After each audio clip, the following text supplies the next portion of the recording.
progress to date is notable, and we can feel it, but not yet where we want it to be. Era of systemic greed in national grid over. President Tinubu meets Siemens I would like to Energy. urge all young Nigerians to be mindful of those who seek to use you as tools of division and disunity. Information Minister chronicles President Tinubu's 2-year diary in Northwest. And the expected outcomes are a comprehensive evidence-based report detailing how the grants were received, how they were utilized, and what impacts were achieved. Infectious diseases. Why is more help leading to more burden? House seeks explanation from Health Chief. You're watching the Network News on NTA. I'm Najaa Tutujani. Tonight, Hingino John Adams joins us from Lagos. And on our usual business and sports segments, Musa Abubakar and Ayo Makinde with highlights right here in our Abuja studios. Musa? Federal government launched 2 new investment funds for startups. Thank you, Musa. Ayo? Super Eagles have light training session in Rabat ahead of FIFA World Cup playoffs. Details later on. And do remember that this broadcast is being streamed live on our website, nta.ng/live. You can also follow us across social media. Our handles are displayed on the screen. And now the news in detail, beginning with powering up Nigeria. President Bola Tinubu is expecting accelerated progress with the Presidential Power Initiative, also known as the Siemens Project, as it prepares for the next phase of implementation, promising a delegation from Siemens Energy, which visited him at the State House, additional funding to fast-track actualization of the project. State House correspondent Musbao Danwahab reports. The Presidential Power Initiative was born out of a strategic partnership between Nigeria and Germany in 2018. It is aimed at sustainability and stability in the Nigerian power sector. Since President Tinubu injected more energy into the initiative with the signing of accelerated agreements in December 2023, the minister in charge is here reporting progress. Under the pilot phase, which is the phase 0, we have achieved significant infrastructure upgrades and capacity enhancements that are already impacting grid stability and reliability across the country. Siemens Energy has successfully delivered and commissioned 10 units of 132/33 kV mobile substations, 3 units of 75 by 100 MVA transformers, and 7 units of 60 by 66 MVA transformers across key load centers nationwide. And this has added an unprecedented 984 megawatts of transmission capacity to the grid. The project is now set for the execution of a second batch of phase 1.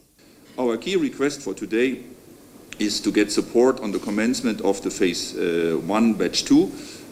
We have submitted proposals, and we look for a budget of 970 million that should be included in the borrowing of the country to build additional substations and to upgrade the systems as we have proposed to the minister and to FGN Power. The progress to date is notable, and we can feel it, but not yet where we want it to be.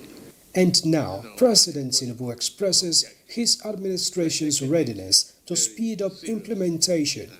He says, with the centrality of sustainable power to development of other sectors, no industrial or economic development could be recorded without constant power. We are going to resource and, find a way to fund the additional 10 mobile substations as long as we follow this up.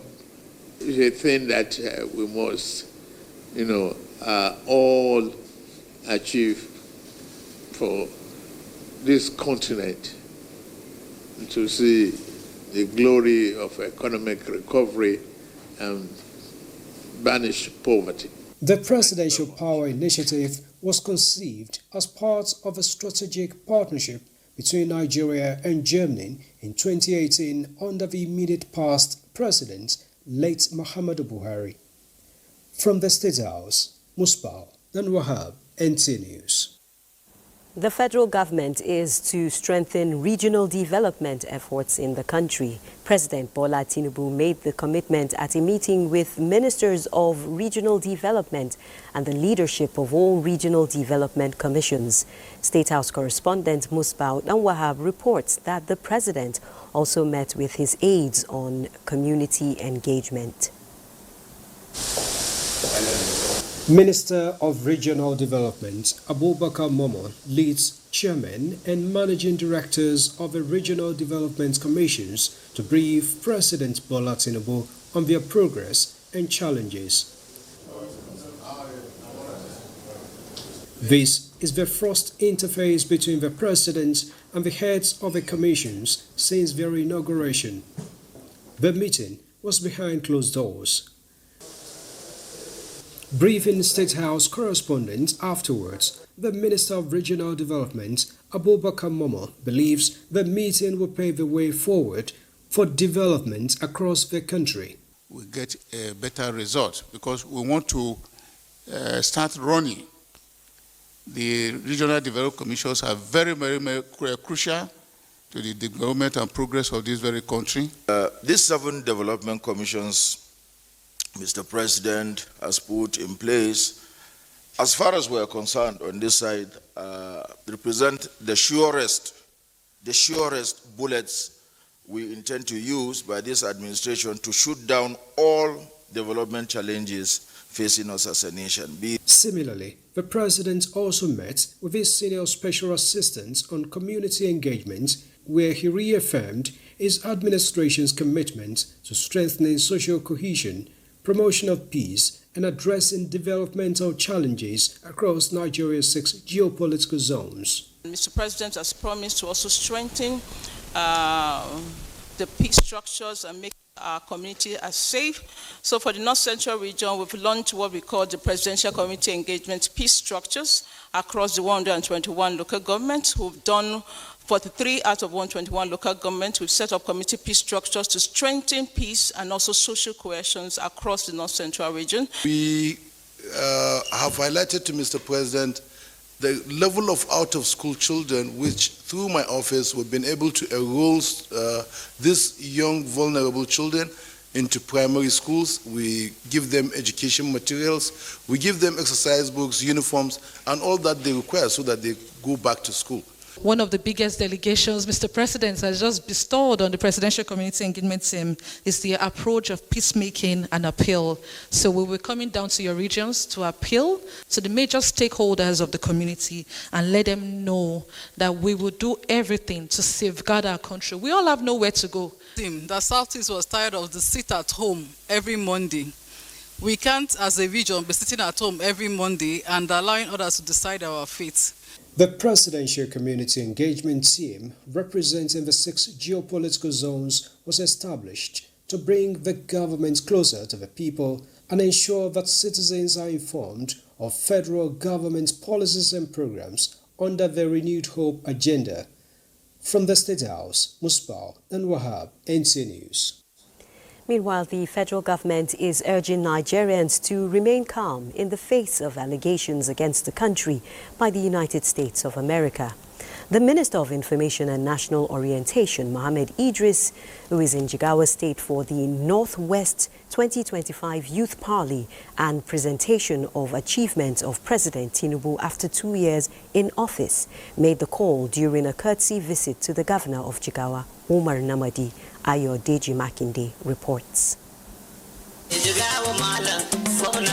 In an expression of love and support for the Renewed Hope agenda of President Bola Tinubu, including Nigerian Education Loans Fund, technical vocation and education training, 3 million tech talents, among others, federal cabinet members reassure on more youth-friendly policies set for implementation in due course. Thank you for giving us commitment translating to our determinations of giving us the opportunity to change the narrative for the first time in the history of this country.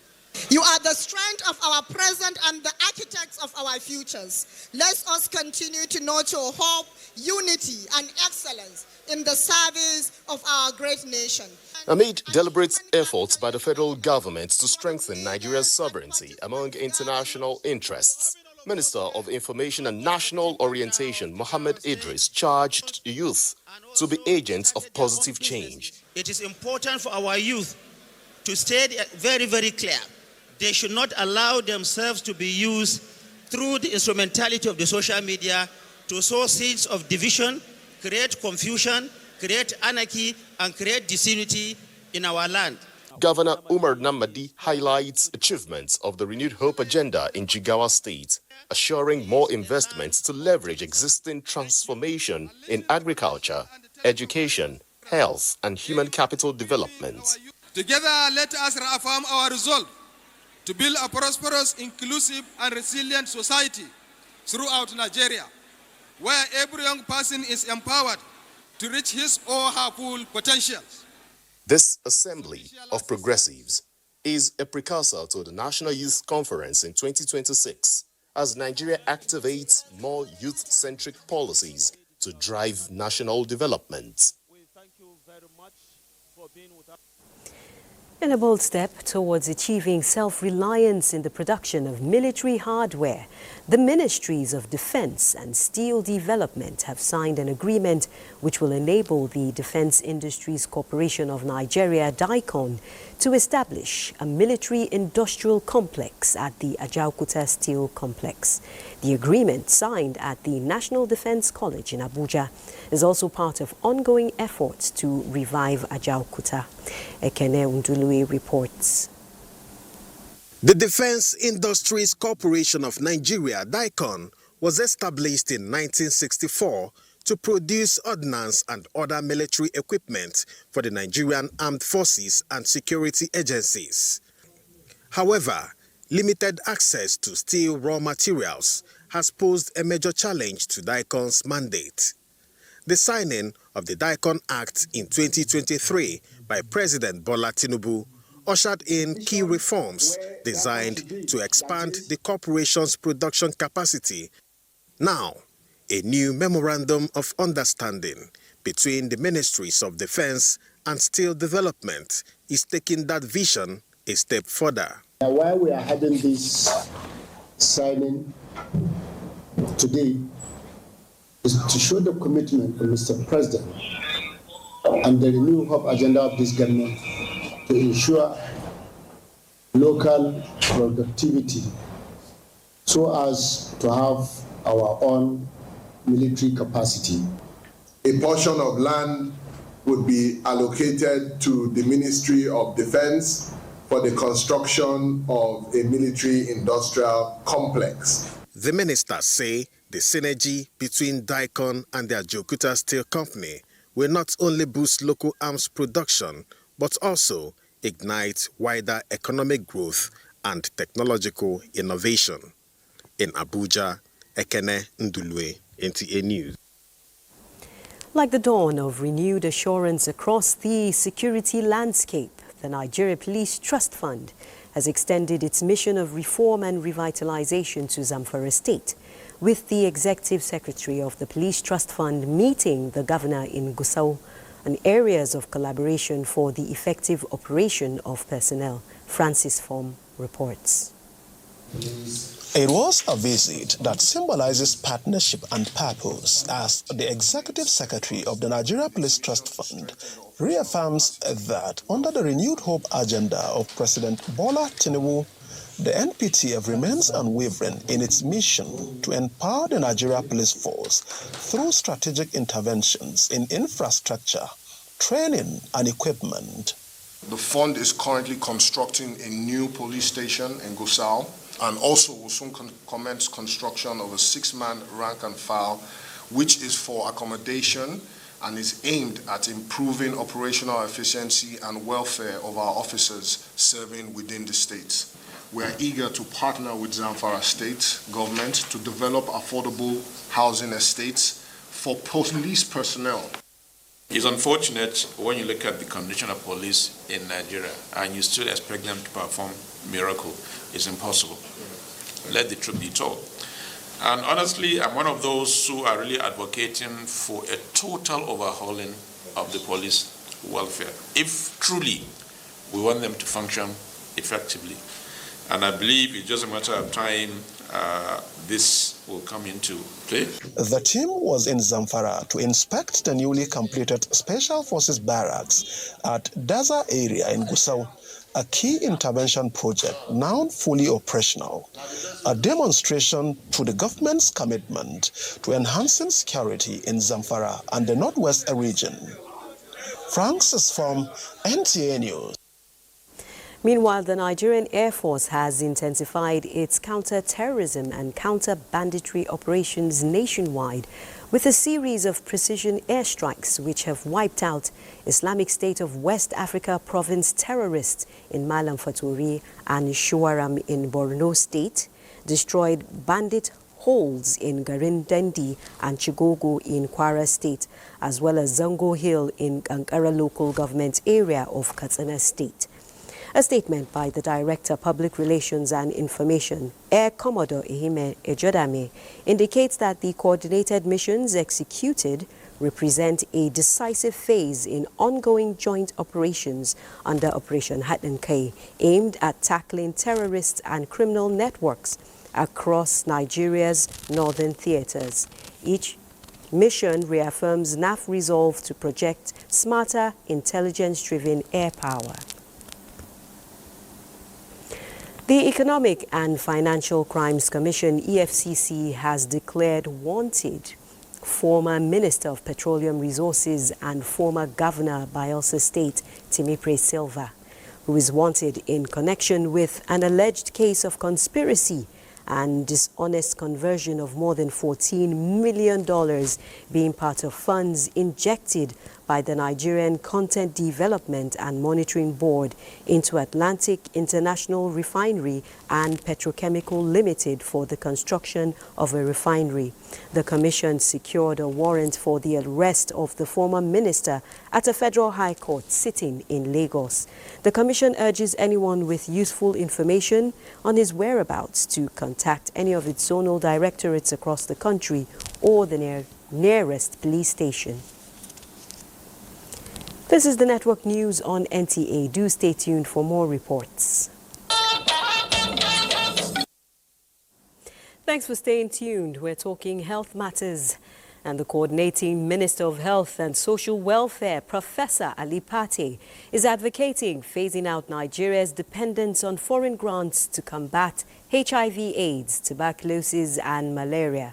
This was when he appeared before the House Committee on Infectious Diseases for an investigative hearing on the utilization of foreign grants in the health sector. National Assembly correspondent Mitairi Ikben reports. Lawmakers are concerned that huge donor funds to strengthen Nigeria's health systems have not reduced the country's burden of infectious diseases.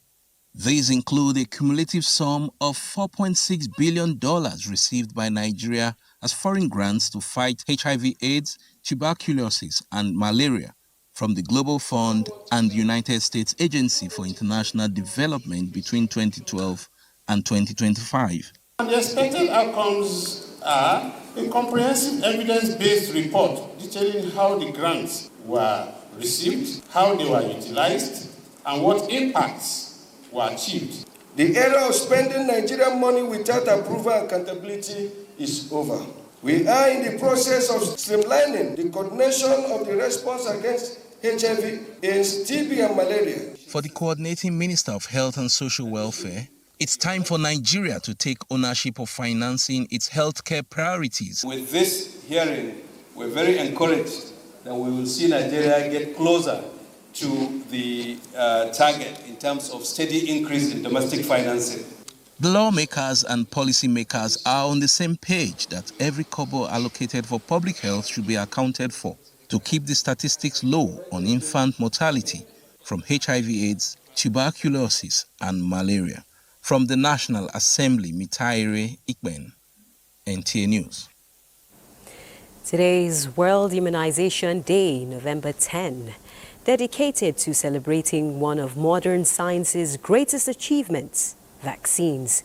Chika Ofo of the Vaccine Network for Disease Control was in our studios earlier in the day to speak on sustainable vaccine financing. And Nigeria has tried, because as we speak, Nigeria has an ambitious project of reaching 106 million children between the ages of 0 and 14 years, between now and the first phase of next year. Even as we speak, Nigeria has almost gotten to almost half of that target. However, such an ambitious project includes the fact that we must have availability of vaccines, because Nigeria has introduced new vaccines. We also have to make sure that the necessary funds that is needed to continue this campaign and keep it going and vaccinate all our children. Meanwhile, the federal government is expressing concern over the rising case of vandalism and misuse of newly constructed and ongoing road projects across the country. The Minister of State for Works, Muhammad Bello Gwaranyo, made this known while inspecting the ongoing reconstruction of the Abuja-Kaduna-Kano dual carriageway. Kenneth Nanim reports.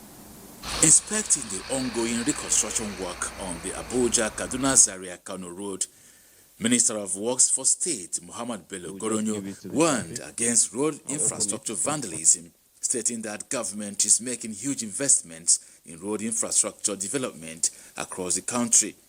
Reaffirming government's resolve towards completing the road project within record time, Gwaranyo describes the project as the flagship of President Tinubu's renewed hope agenda. I want to appeal to the community and commuters that are flying this road to continue to be patient with us. In a couple of days, all this traffic, all this trouble that they are going through will become a thing of the past. We are working intensely 7 days a week to achieve this goal. It is close that the Section 1, which is the Abuja-Kaduna axis of the project, spanning 144 kilometers, is progressing steadily across several active sections from Tuganmaji and Jere to Katari Kakao area. And then we have completed the 15 kilometers of the Banda course with wearing course.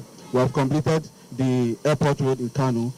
At the additional location of the Kano end of the alignment, the minister reiterated that the Abuja-Kano Expressway remains one of the most strategic road corridors in the nation. The minister was also at the end of Section 2 of the Kaduna-Zaria axis, which has been completed and handed over by the previous contractor. He also inspected ongoing construction work in different areas in Katsina State, where he expressed satisfaction with the progress of work. Kenneth Nanim, NTA News. Talking skills next, and the federal government has commenced the training of youths across 1,500 centers nationwide to equip them with skills for creativity, innovation and self-development. The initiative is part of efforts to integrate vocational and technical education into the formal learning process at all levels. Yohannes Hassan Barrow reports that the Minister of State for Education, Professor Suwaiba Said, inspected some of the training centers in Kano. This is one of the technical and vocational education training center at Bayero University, Kano, where dozens of young people are busy learning different trades from ICT to fashion design and garment making and cosmetology.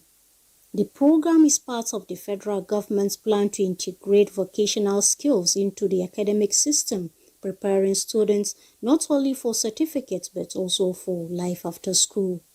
And the way the teachers, the place, the machine is very, very good. During her visit, the Minister of State for Education, Professor Suwaiba Said, commended the level of commitment among trainees and instructors. So it's an opportunity for every youth, regardless of your educational background, regardless of your stature, you have an opportunity to come and learn a skill. And as I mentioned earlier, it's not just about learning the skill, but at the end of the program, a starter pack will be given to you also. TVET program, ladies and gentlemen, seeks to equip young Nigerians with the practical skills and entrepreneurial competencies. With 1,500 centers already established nationwide, the federal government says it is committed to nurturing a new generation of skilled, creative, and self-reliant citizens.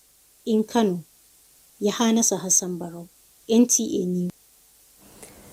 Still on prosperity, enhancing Nigeria's economic prosperity through infrastructural development requires public and private sector partnership to address structural deficits in the country through cutting-edge technology at all levels. The Association of Consulting Engineers is spearheading a platform to ensure all this. David Ire has the details. Various regulatory bodies getting stronger in ensuring professional standards at all levels. Nigerian engineers have also upped their games to avoid sanctions. But the problem of infrastructure deficit has gone beyond a mere responsibility of government, as these engineers are brainstorming on possible ways to ensure that Nigerians have access to infrastructure at all times. This platform offers a unique opportunity for critical dialogue and strategic engagement on how best to mitigate the perennial challenges confronting our infrastructure and development sectors. The conference is not just about identifying the challenges, it is about creating actionable strategies and partnerships that will transform our wisdom in reality.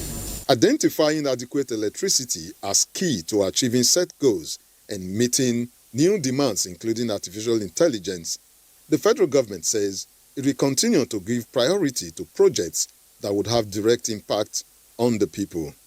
It is envisaged that by 2030, the electricity required to move the AI penetration is going to be around 945 terawatt hour of electricity. While in Nigeria we are talking of bridging electricity access gap, a number of people are looking at how to triple. Since assuming office, President Tinubu has set in motion a transformative agenda to modernize Nigeria's critical infrastructure through clear policy direction and effective project delivery mechanisms. The conference has at its theme closing the national infrastructure deficit and the strategic role of consulting engineers. In Abuja, David Ire, NTA News. Thank you, David. It's now time to join Hingino, who is standing by in our Lagos Network studio. Hingino.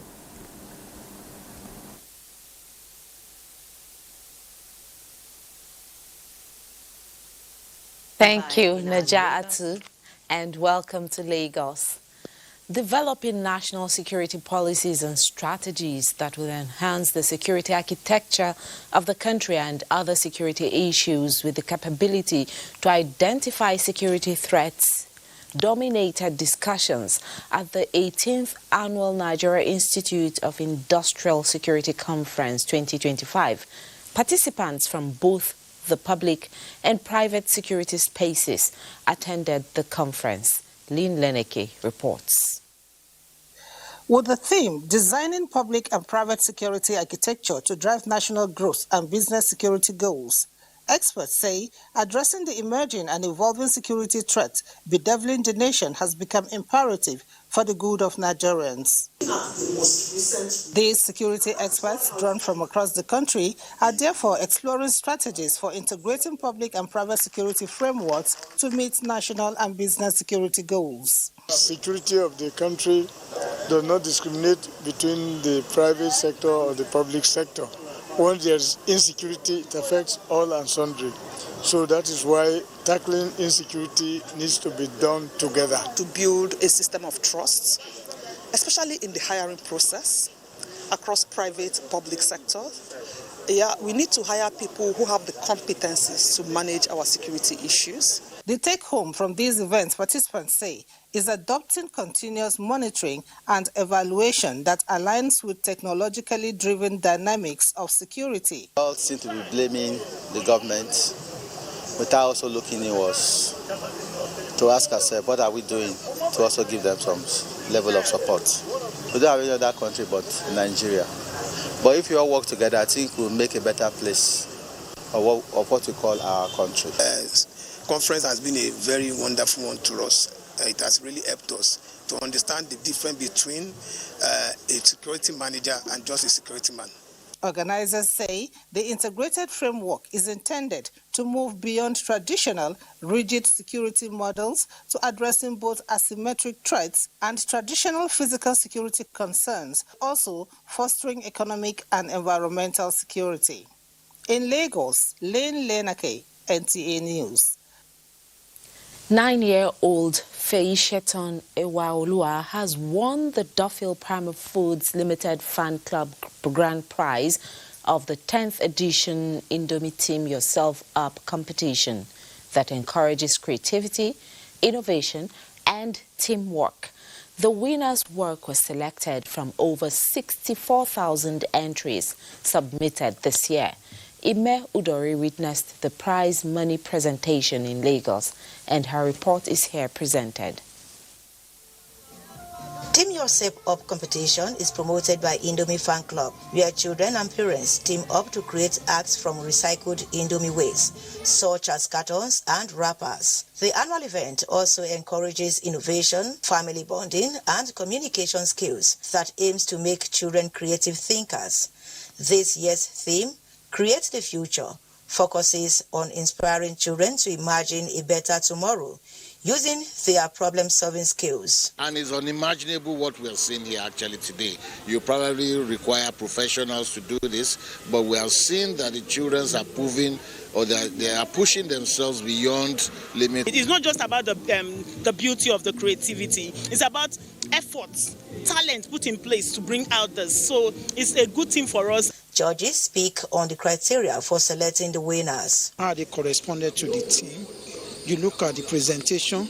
If you use only one material, then you are monolithic. And in this era of technology, AI, and all the development happening around us, you can actually be in a position to create the future that you want to see. 5-year-old Siri Olivia won the best in Lagos with 35,000 naira prize money, and this forward-thinking outpiece clinched the grand prize money of 500,000 naira, including other consolation prizes.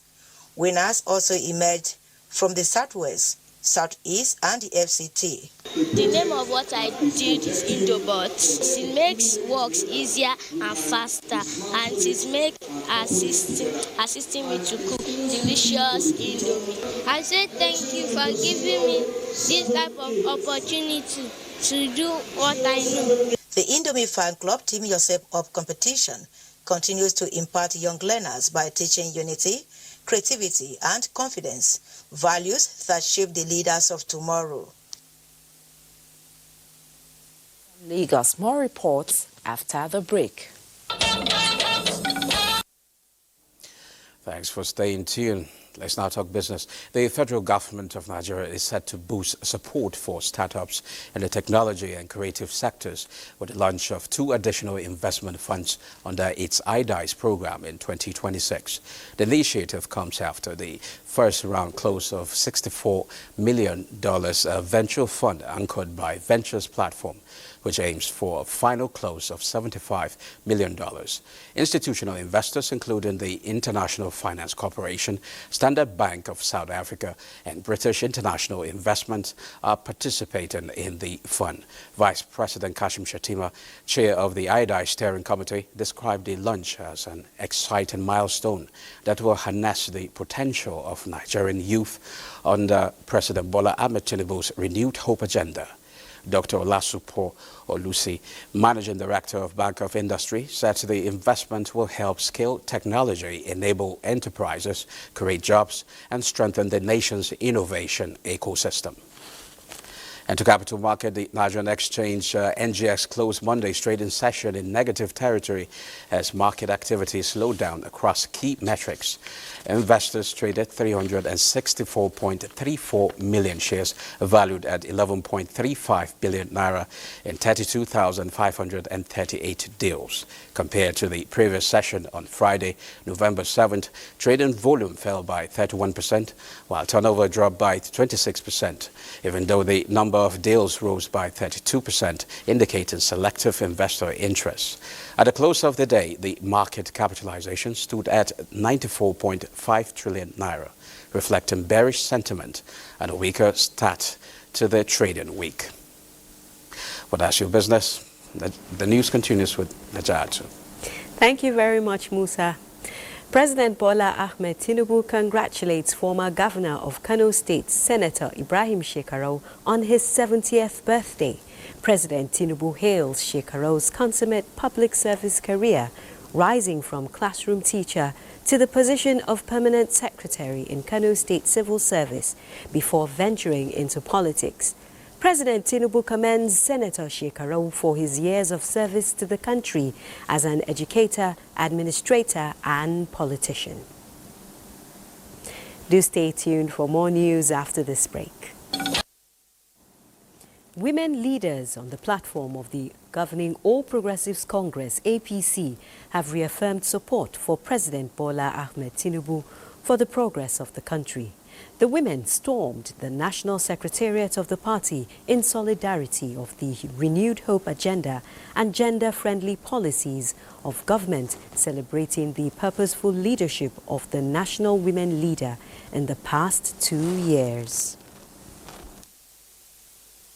If someone is doing something that is good, you don't want to stop there. No. You want this one person to do what? To continue. That is why the mandate 2027 is absolutely important. We must make sure that we are seated. We must make sure that we do everything possible to bring the mandate of His Excellency, President Bola Ahmed Tinubu, continuity. There is no vacancy in the villa. If people don't announce what you have seen, who we know, people could be there to say, oh, 2 years, this, that. From today, please be the mouthpiece of our mother. At this point, I say thank you very much, and thank you all Alliance for making it happen. Commending President Tinubu's achievements in various sectors, the women also appealed to the National Assembly to give full backing to the passage of the Women Reserved Seat Bill for Inclusive Governance, which the President stands for. It's time now for sports with Ayo Makinde live. Thanks so much, Najatu. We'll begin with the Super Eagles. Of course, they had their first training session in Rabat, Morocco, moments ago, ahead of their CAF 2026 FIFA World Cup playoffs match against Panthers of Gabon on Thursday. Ademola Lookman and Shemi Ajayi are the newest members to join the team, as the complete squad is expected to have full training session on Tuesday. The winner of the semi-final match at Prince Moulay El Hassan Sports Complex in Rabat will advance to the final stage of the playoff series for a spot in the 2026 FIFA World Cup in the United States, Canada, and Mexico.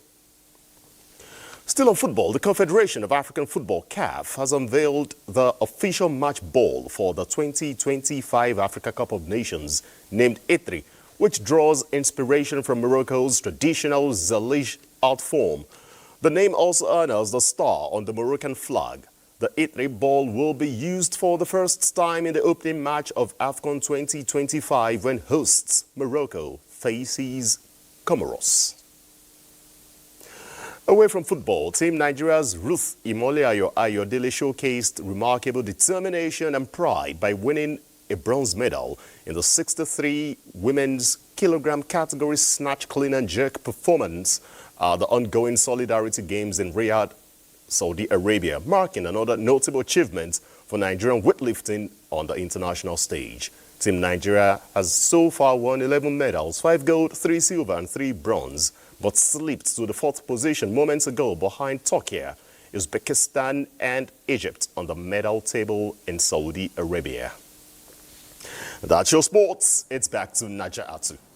Thank you, Ayo. President Bola Tinubu condoles with the Minister of Environment, Balarabe Abbas Lawal, on the passing of his mother, Hajia Nayabatu Lawal. The President describes Hajia Nayabatu as a devout, kind-hearted and selfless woman who dedicated her life to serving God, the well-being of her family and the upliftment of her community. The President urges the Minister and his family to find comfort in the enduring legacy of faith, love and service which Hajia Dayabatu left behind. President Bola Tinubu also condoles with his former colleague, former Bauchi State Governor Ahmad Adamu Muazu, on the passing of his mother, Hajia Halima Suleiman Dabo.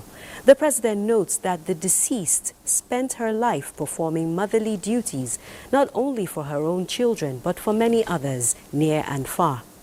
Similarly, President Bola Tinubu expresses grief over the passing of Justice Mukhtar Muhammad Dodo, retired. President Tinubu describes the deceased as an upright judicial officer, patriotic Nigerian, and a fearless jurist who spent his life contributing to Nigeria's judicial system.